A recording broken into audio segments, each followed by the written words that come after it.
कथा श्री कृष्ण को 8वां पटरानी कैसे प्राप्त हुई। जैसा मैं नीतू पांडे यूट्यूब चैनल पर आप सबका स्वागत करती हूँ। इस कथा का वर्णन भागवत में मिलता है। कहते हैं धर्म की स्थापना के लिए सब कुछ छोड़ा जा सकता है, पर सब कुछ पाने के लिए धर्म को नहीं छोड़ा जा सकता है। जब आप प्रभु से प्रीति कर लेते हैं या प्रेम कर लेते हैं और अपने आप को श्री कृष्ण को सौंप देते हैं, तो आपकी चिंता प्रभु की चिंता बन जाती है। बस उनके बताए हुए मार्ग पर हमें चलना पड़ता है। इसी तरह से मनुष्य अपने इस जीवन के भवसागर को पार कर जाता है। तो यह कथा आरंभ करते हैं। सुखदेव जी कहते हैं, परीक्षित, भगवान श्री कृष्ण ही गोपियों की शिक्षा देने वाले हैं और वही उस शिक्षा के द्वारा प्राप्त होने वाली वस्तु हैं।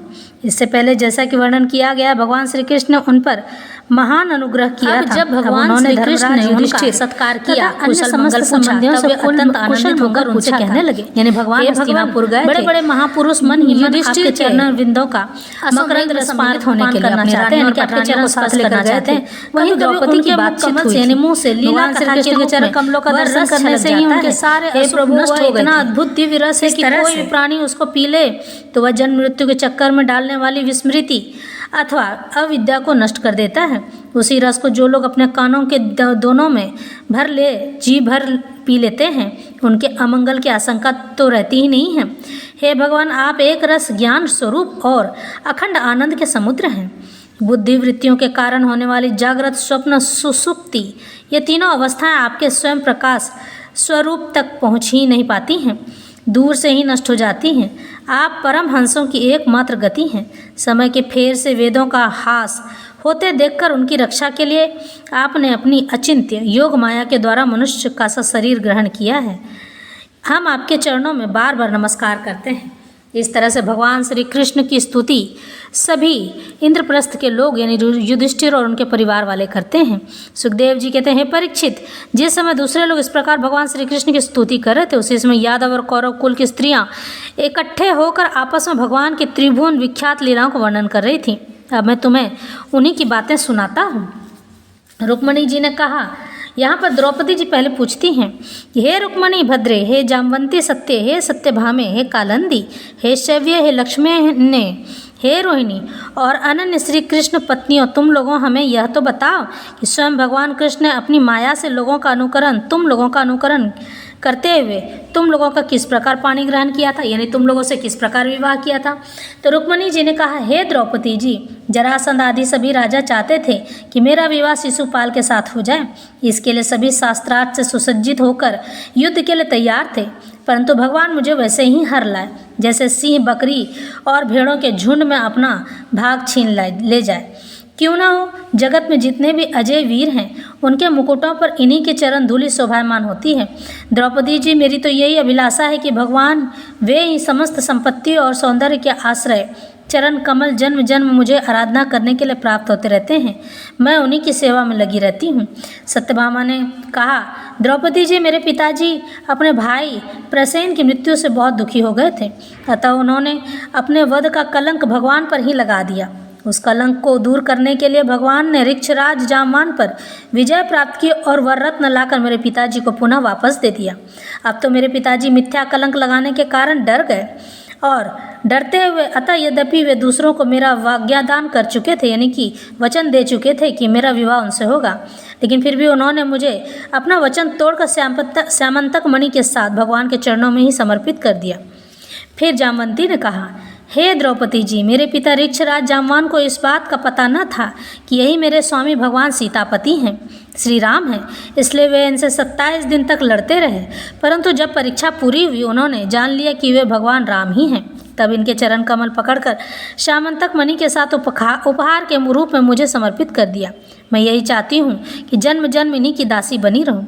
कालंदी ने कहा, द्रौपदी जी, जब भगवान को यह मालूम हुआ कि मैं उनके चरणों का स्पर्श करने की आशा अभिलाषा से तपस्या कर रही हूँ, तब वे अपने सखा अर्जुन के साथ यमुना तट पर आए और मुझे स्वीकार कर लिया। मैं उनका घर बुहारने वाली उनकी दासी हूँ। मित्रविंदा ने कहा, द्रौपदी जी, मेरा स्वयंवर हो रहा था वहाँ आकर भगवान ने सब राजाओं को जीत लिया और जैसे सिंह झुंड के झुंड कुत्तों में अपना भाग ले जाते हैं, वैसे ही मुझे अपनी सभाएं मानी द्वारकापुरी में ले आए। मेरे भाइयों ने भी मुझे भगवान से छुड़ाकर मेरा अपकार करना चाहा, यानी मुझे पुनः वापस ले जाना चाहा, परंतु उन्होंने उन्हें भी नीचा दिखा दिया। मैं ऐसा चाहती हूँ कि मुझे जन्म जन्म उनके पांव पखारने का सौभाग्य प्राप्त होता रहे। फिर सत्या ने कहा, द्रौपदी जी, मेरे पिताजी ने मेरे स्वयंवर में आए हुए राजाओं के बल पौरुष की परीक्षा के लिए बड़े बलवान और पराक्रमी तीखे सींग वाले 7 बैल खड़े कर रखे थे। उन बैलों ने बड़े बड़े वीरों का घमंड चूर कर दिया था। उन्हें भगवान ने खेल खेल में ही झपट कर पकड़ लिया, नाथ लिया और बांध दिया, ठीक वैसे ही जैसे छोटे छोटे बच्चे बकरी के बच्चों को पकड़ लेते हैं।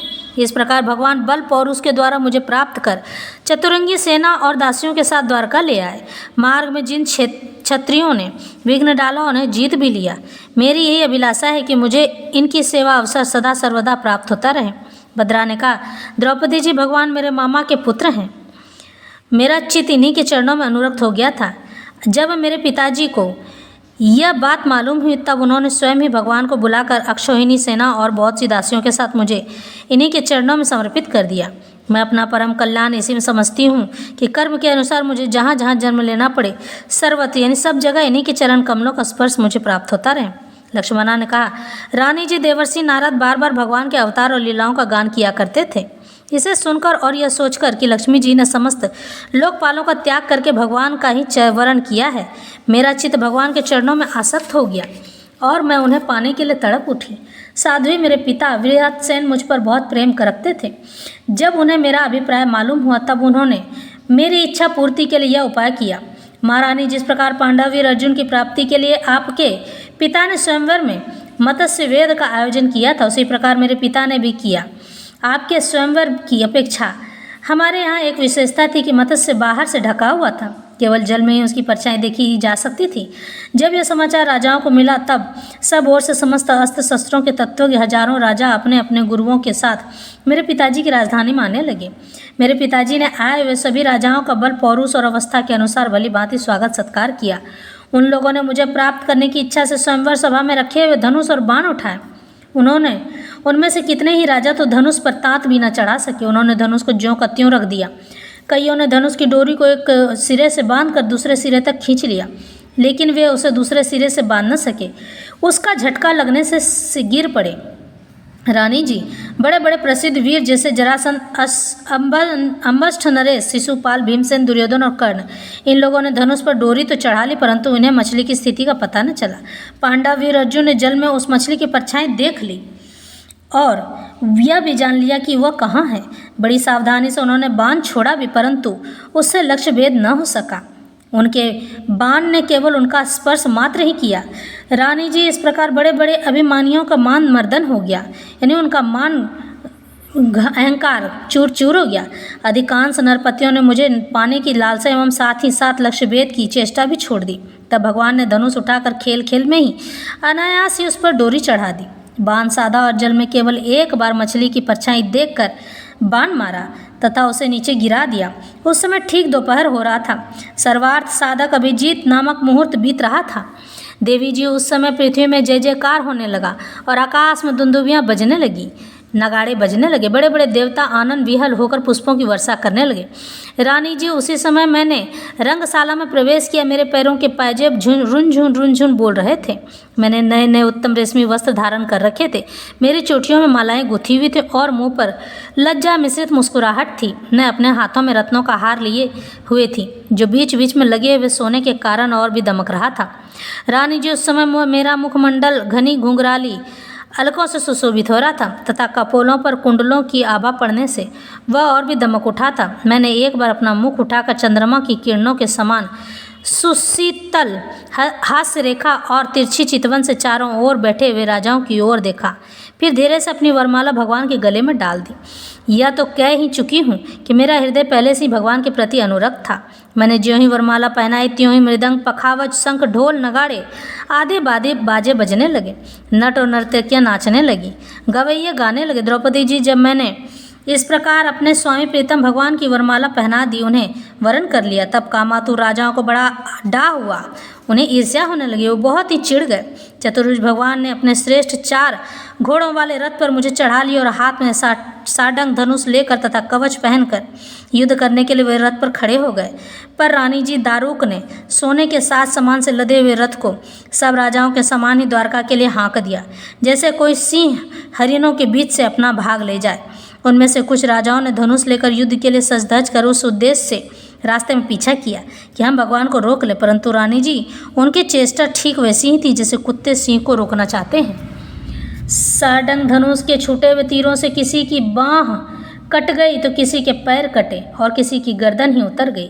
बहुत से लोग तो उस रणभूमि में सदा के लिए सो गए थे। बहुत से युद्धभूमि छोड़कर भाग गए, लेकिन यदुवंशी शिरोमणि भगवान ने सूर्य की भांति अपने निवास स्थान स्वर्ग और पृथ्वी में सर्वत्र सब जगह प्रशंसित द्वारका नगरी में प्रवेश किया। उस दिन वह विशेष रूप से सजाई गई थी। इतनी डंडियाँ, पताका, तोरण लगाए दे गए थे कि उनके कारण सूर्य का प्रकाश धरती तक नहीं आ पाता था। मेरी अभिलाषा पूर्ण हो जाने से पिताजी को बहुत प्रसन्नता हुई। उन्होंने अपने हितैषी सुहृदों और बड़े संबंधियों, भाई बंधुओं को बहुमूल्य वस्त्र, आभूषण, सैया आदि आसन, विविध प्रकार की सामग्रियाँ देकर सम्मानित किया। भगवान परिपूर्ण हैं तथा मेरे पिताजी ने प्रेमवश उन्हें बहुत सी दासियाँ, सब प्रकार की संपत्तियाँ, सैनिक, हाथी, रथ, घोड़े एवं बहुत से बहुमूल्य अस्त्र शस्त्र समर्पित किए। रानी जी, हमने पूर्व जन्म में सबकी आसक्ति छोड़कर कोई बहुत बड़ी तपस्या की होगी, तभी तो हम इस जन्म में आत्मा राम भगवान की गृह दासियाँ हुई हैं।